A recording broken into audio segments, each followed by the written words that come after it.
வணக்கம் மக்களே, நல்லா இருக்கீங்களா? இந்த வீடியோல பட்ஜெட் அன்னைக்கு என்னெல்லாம் நடக்க போகுது, அதுக்கு நம்ம எப்படிலாம் தயாராக இருக்கலாம், எந்தெந்த ஸ்டாக்லாம் வாங்கலாம், எந்தெந்த ஸ்டாக்லாம் வாங்கக்கூடாது, அதே மாதிரி எந்த செக்டார்ல பட்ஜெட் அறிவிக்க போறோம் அப்படிங்கிறத கிறிஸ்டியன் கிளியரா நான் இந்த வீடியோல சொல்றேன். மறக்காம இந்த வீடியோ ஃபுல்லா பாருங்க, அப்பதான் உங்களுக்கு ஐடியா கிடைக்கும். பட்ஜெட் வந்தாலே என்ன, பட்ஜெட் டே வந்தாலே ஸ்டாக் மார்க்கெட் சரியான எக்ஸ்பெக்டேஷன் இருக்கும். அடுத்தபடியா பார்க்கலாம் எந்த ஸ்டாக் வாங்கலாம், எந்த ஸ்டாக் வாங்க வேணாங்கிறது நான் தெளிவா சொல்லிடுவோம். பாத்துக்கீங்க. அடுத்து ட்ரேட் பண்ணலாமா, இன்வெஸ்ட் பண்ணலாமாங்கிறது நான் சொல்றேன். அடுத்து ஸ்டாக் மார்க்கெட்ல என்னெல்லாம் நடக்க போகுது பட்ஜெட் டே அன்னைக்கு, பட்ஜெட் டே முடிஞ்சதுக்கு அப்புறம் எந்தெந்த ஸ்டாக்லாம் அடிச்சு உடச்சிட்டு மேல போக போகுதுன்னு நான் தெளிவா சொல்றேன். அடுத்து எந்தெந்த செக்டார்ல ப்ரோ இந்த தடவை பட்ஜெட் அதிகமா ஒதுக்குவாங்க அப்படின்னா, இங்க இருக்க செக்டார் தான் ஓகேவா, இங்க இருக்க செக்டார்ல தான் அறிவிக்க போறேன். வேற இதை தாண்டி வெளியே இருக்க செக்டார்ல எதுவும் அறிவிக்க போறது இல்லை ஓகேவா. இன்ஃப்ராஸ்ட்ரக்சர், அடுத்து பேங்கிங்கும் ஃபினான்ஸ் சர்வீஸ்க்கும் முக்கியமா பாத்துங்க. அடுத்து கிரெடிட் குரோத்துக்கும், அடுத்து எம்எஸ்எம்இக்கு ஓகேவா. அடுத்தபடியா பார்த்தா அக்ரிகல்ச்சருக்கும் ஃபெர்டிலைசருக்கும் அதிகமா அறிவிப்பாங்க. அடுத்து மெடிக்கல் மருந்துல நிறைய வரியை குறைக்கிறதுக்கு அதிகப்படியா சான்சஸ் இருக்குங்க. அடுத்து ரூரலுக்கும் ஃபார்மர் ஸ்கீம்ல கொஞ்சம் இம்பார்ட்டன் தரல, ஏன்னா அதிகமான போராட்டம் நடந்துட்டு இருக்குல்ல, அதுக்காக கொஞ்சம் இம்பார்ட்டன் தரதுக்கு அதிக வாய்ப்பு இருக்கு. அடுத்து ஐடிக்கும் டெக்குக்கும் சரிங்களா, அதான் ஏஐ நம்ம இதுல அதிகமான ஃபோக்கஸ் கொடுக்க போகுது அப்படிங்கிறத மோடியே சொல்லியிருக்காருங்க. அடுத்து கிரீனுக்கு ரெனவபிள் ப்ராஜெக்ட்டுக்கும், கிரீன் எனர்ஜிக்கும் ரெனவபிள் ப்ராஜெக்ட்டுக்கும் அதிகமான இம்பார்ட்டன்ட் கொடுத்துக்கிட்டே இருக்காங்க நம்ம இந்தியாவில். அதுக்காக சோலார் சப்சிடி கூட அதிகமாக இன்க்ரீஸ் பண்ணியிருக்காங்க. அடுத்து இவி அண்ட் ஆட்டோ செக்டார் ஓகேவா, ஆட்டோமொபைல் செக்டாருக்கு எந்தெந்த மாதிரிலாம் அறிவிக்க போறான், எவ்வளோ டேக்ஸ்லாம் குறைக்க போறான் அப்படிங்கிறதையும் பார்த்துருவோம். அடுத்து எஃப்எம்சிஜி ஓகேவா, அந்த கன்சூமர் ப்ராடக்ட் தான், வேற ஒன்றும் இல்லை. அடுத்து மிடில் கிளாஸ் கேம்னு சொல்லிட்டு ஒரு கேம் நடத்து, மிடில் கிளாஸ்க்காக பண்ணோம் அப்படிங்கிற மாதிரி ஒரு பட்ஜெட்டும் வரும். அதை பத்தி நான் சொல்றேன் சரிங்களா. ஓகேங்க, இந்த வீடியோல செக்டார் வைஸா எந்தெந்த கம்பெனிலாம் வாங்கலாம், எந்தெந்த கம்பெனிலாம் வாங்க வேணாங்கிறத நான் தெளிவா சொல்லிடுறேன். போலாமா? முக்கியமான மேட்டரை நான் கடைசியில தான் சொல்ல போறேன் சரியா, அதனால ஃபுல்லா வீடியோ பாருங்க. பாதிலேயே வீடியோ பார்த்தீங்கன்னா உங்களுக்கு ஒண்ணுமே புரியாது சரிங்களா. சரி ஓகே, இன்ஃப்ராஸ்ட்ரக்சர்ல இன்கேஸ் நான் அறிவிக்கிறேன்னு வச்சுக்கோமே, எல்என்டி, என்சிசி, அடுத்து ஐஆர்பி, ஹெச்ஜி இன்ஃப்ரா இன்ஜினியரிங் ஓகேவா.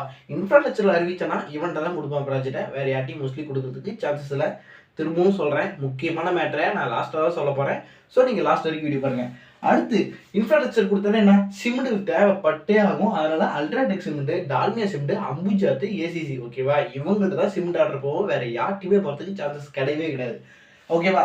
அடுத்து bank and finance, bank and finance பொறுத்த வரைக்கும் என்ன பிரச்சனை ஆகுது அப்படின்னா, ரேட் கட்டு அவன் அறிவிக்கல ஓகேவா.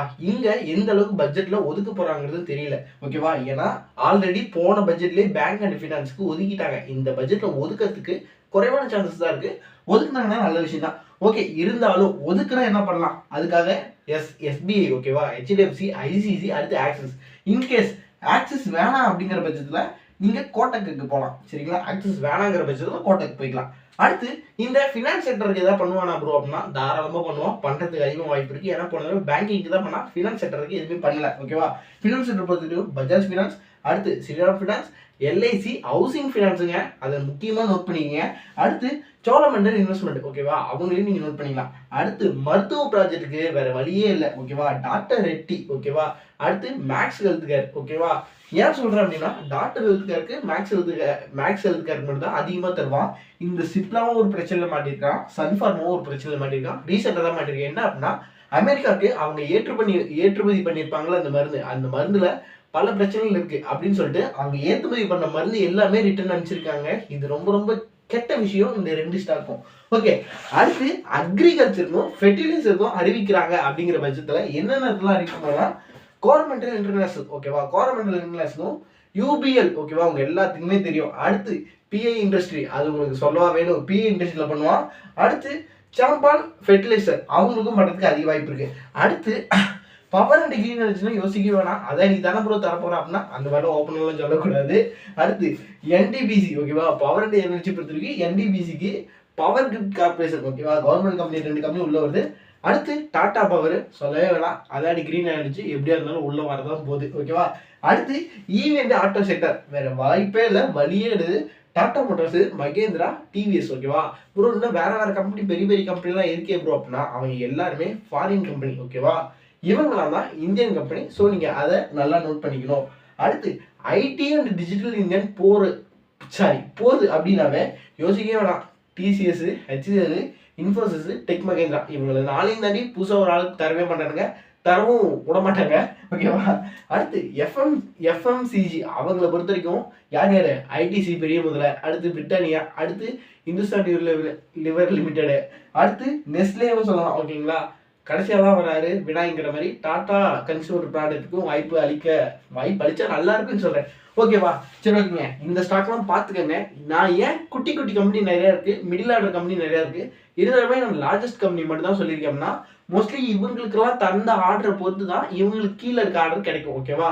சரி ஓகே. அந்த முக்கியமான மேட்டர் சொல்றேன்னு சொன்னல, நான் வந்து ரயில்வே செக்டாரையும் டிஃபென்ஸ் செக்டரையும் நான் இந்த வருஷம் சொல்லலைங்க. ஏன் சொல்லலை அப்படின்னா, போன வருஷம் அறிவிக்கல. ஓகேவா? இந்த வருஷம் அறிவிக்கிறதுக்கு நிறைய சான்சஸ் இருக்கு. ரயில்வே செக்டாருக்கும் டிஃபென்ஸ் செக்டாருக்கும் உங்களுக்கே என்னென்ன ஸ்டாக்குங்கிறது கிளீனாக தெரியும். ஏன்னா நீங்கள் சில பேர் ஆல் டைம் ஐயில் லாக் ஆகிருப்பீங்க. எப்படி நீங்கள் ஹோல்டு பண்ணால் உங்களுக்கு நல்ல விஷயம். இன்கேஸ் ரயில்வேக்கும் டிஃபென்ஸுக்கும் அறிவிச்சாங்கன்னா ரொம்ப ரொம்ப நல்ல விஷயமா இருக்குங்க. முக்கியமான மேட்டர் சொன்னேன்ல, இன்கேஸ் இது எதுவுமே நடக்கலை அப்படின்னா என்ன பண்ணலாம் சொல்லுங்க. இது எதுவுமே நடக்கலப்பா, என்னப்பா பண்ணலாம் அப்படின்னு கேட்டால் வேற வழியே இல்லைங்க. இது எதுவுமே நடக்கல அப்படின்னா கடைசியாக தான் ஒரு உருட்டு ஊட்டுவாங்க. மிடில் கிளாஸுக்கு நாங்கள் ஃபேவர் பண்ணியிருக்கோம் அப்படிங்கிற மாதிரி. அந்த உருட்டு இந்த வருஷமும் நடக்குமா இல்லையாங்கிறது தெரியாது. ஏன் அப்படின்னா 2024 டிஃபென்ஸ் செக்டாருக்கும் ரயில்வே செக்டாருக்கும் நிறைய ஒதுக்குனாங்க. ஓகேவா? ஆனால் சம்மந்தமே இல்லாமல் போன 2025 கடல் சார்ந்த இதுக்கும் மெரைன் சம்மந்தப்பட்டதுக்கும் பட்ஜெட் அதிகமாக பண்ணாங்க. ஏன் அப்படின்னு ரீசன் நிர்மலா சீதாராமன் கேட்குறப்ப அவங்க என்ன சொன்னாங்க? இல்லை, நீங்கள் கடற்கரையில் காலம் நினைக்கிறவங்களுக்கும் கடற்கரையை நம்பி வைத்து பொழப்பு பண்ணுறவங்களுக்கும் நிறைய வித்தியாசம் இருக்குது. அதுக்காக தான் நாங்கள் வந்து கடல் சார்ந்ததுக்கு பட்ஜெட் அதிகமாக ஒதுக்கணுங்கிற மாதிரி ஒரு கதையை சொன்னாங்கல்ல. சேம் இன்கேஸ் அது நடக்கலாம், அது நடக்கலாம்னு சொல்ல, அந்த மாதிரியும் நடக்கலாம். அதுக்காக தான் நான் ரயில்வேக்கும் டிஃபென்ஸுக்கும் நான் எதுவுமே சொல்லலை. இன்கேஸ் அறிவிச்சா நல்லா இருக்குன்னு தான் சொல்கிறேன். நான் வேற எதுவுமே சொல்ல. அறிவிக்க மாட்டாங்கன்னு நான் சொல்ல, அறிவிச்சா நல்லா இருக்குன்னு சொல்கிறேன். ஓகேவா? சில்வர் கோல்டு ரேட்டு இறங்கிறதுக்கு அதிக வாய்ப்பு இருக்குங்க. ஓகேவா? அதே மாதிரி டிடிஎஸ்ல, ஓகேவா, டிடிஎஸ்ல ஒரு மாற்றம் கொண்டு வரோம் அப்படிங்கிற மாதிரி சொல்லியிருக்காங்க. எந்த அளவுக்கு உண்மையாக நடக்க போகுதுங்கிறது தெரியல.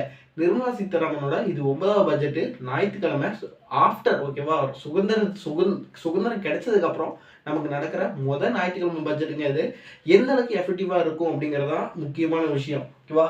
நீங்க முன்னா நாளே எடுத்து ஹோல்டு பண்றதா இருந்தாலும் உங்க ஹைலி ரிஸ்க். இல்லை ப்ரோ, ஆர்டர் நான் அவங்க பிளேஸ் பண்ணுறதுக்கப்புறம் எனக்கு தெரியும் ப்ரோ. அதான் இன்கேஸ் அவங்க ஒதுக்குறாங்கன்னு வச்சுக்கோமே, இந்த செக்டர்லாம் நான் ஒதுக்குறேன் அப்படின்னு சொல்லிட்டா நீங்கள் ரெடியாக இருந்துக்கங்க. அந்த செக்டர்னு வந்துட்டாலே இந்த மேஜராக இருக்க ஸ்டாக்ஸ் தான் வரும். ஓகேவா? மினிமமாக இருக்க ஸ்டாக்ஸ்லாம் அந்த அளவுக்கு வராது. இவங்களுக்கு தான் மேக்ஸிமம் ஆர்டர் வரும். இவங்களுக்கு கீழே இருக்க, இவங்களால பண்ண முடியாத ஆர்டருக்கு தான் கீழே இருக்க கம்பெனி தருவாங்க. சரிங்களா? பட்ஜெட் டேங்கிறது ஒரு வாலிடிட்டி டே. ஓகேவா? ட்ராப்ல போய் மாட்டிக்க கூடாது. திரும்பவும் சொல்கிறேன், பட்ஜெட் டேல நீங்கள் ப்ராஃபிட் பண்ணலாலும் பரவாயில்ல. ஓகேவா? மொக்க கம்பெனியில் போய் மாட்டி 10% 5% அடி வாங்கிட்டு உட்காந்துருக்காங்க. ஓகேவா? திரும்பவும் தெளிவாக சொல்கிறேன், பட்ஜெட் டேங்கிறது ஒரு ட்ராப் டே. ஓகேவா? என்ன சொல்ல வரேன் அப்படின்னா, நீங்கள் வாங்குற ஸ்டாக்கு 10% 20% மேலே போனால் பிரச்சனை இல்லை. ஃபோன் அடித்து நம்ம டிஸ்டர்ப் பண்ணுறாங்க. 10% 20% மேலே போனால் பிரச்சனை இல்லைங்க. இன்கேஸ் 5% 20% கீழே விழுந்தா என்ன நடக்குங்கிறத யோசிச்சுக்கோங்க. அதுக்கேற்ற மாதிரி நீங்கள் பண்ணிங்கன்னா தான் கரெக்டாக இருக்கும். ஓகேவா? All the best. நல்லபடியாக ஸ்டார்ட் பண்ணி நல்லபடியாக ட்ரேட் பண்ணாலும் சரி, இன்வெஸ்ட் பண்ணாலும் சரி, ப்ராஃபிட் புக் பண்ணுங்கள். டாடா.